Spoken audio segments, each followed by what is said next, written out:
তাদের ব্যাপারে যারা এখনো দেশের মধ্যে আছে, যারা মাঝে মাঝে দেশের মধ্যে থেকে দেশকে অস্থিতিশীল করবার চেষ্টা করছে, তাদের বিরুদ্ধে ব্যবস্থা নিতে পারছেন না। নাগরিক ঐক্যের পক্ষ থেকে আমরা বলি, আমরা তো জোটে আছি গণতন্ত্র মঞ্চ, সেই গণতন্ত্র মঞ্চের পক্ষ থেকে বলি, আর গণতন্ত্র মঞ্চের পক্ষ থেকে দেশের সমস্ত রাজনৈতিক দলগুলোকে বলি, দেশ গঠন করবার দায়িত্ব নিয়েছেন এখন ডক্টর ইউনূস, কিন্তু উনি একা পারবেন না। দেশ গঠন করবার দায়িত্ব রাজনৈতিক দলগুলোকে নিতে হবে।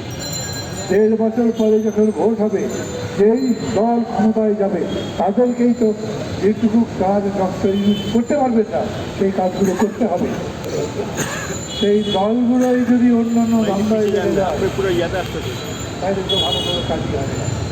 আমি সবার কাছে বলি আপনাদের মাধ্যমে, ভালো দেশ যদি করতে চান তাহলে ভালো সরকার লাগবে, ভালো সরকার যদি দেখতে চান তাহলে ভালো দল লাগবে, ভালো দল যারা জনগণের সমর্থন পেয়ে ভোট পেয়ে সরকার গঠন করতে পারবে, তারা দেশ বদলাতে পারবে। আর যেই দল আগে থাকতে দেশ বদলাবার কর্মসূচিতে না পারবে, যেই দলের উপরে আপনার ভরসা হবে না, এরা কথা ভালো বলছে কিন্তু ক্ষমতায় গেলে মানবে না, দেবেন না সেই দলকে। দল কি আর নাই?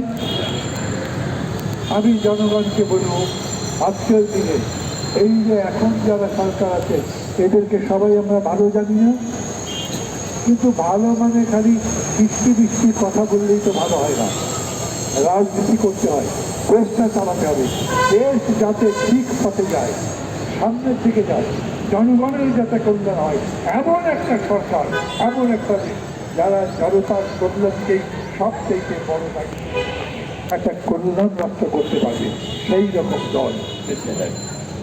আর শেষ কথা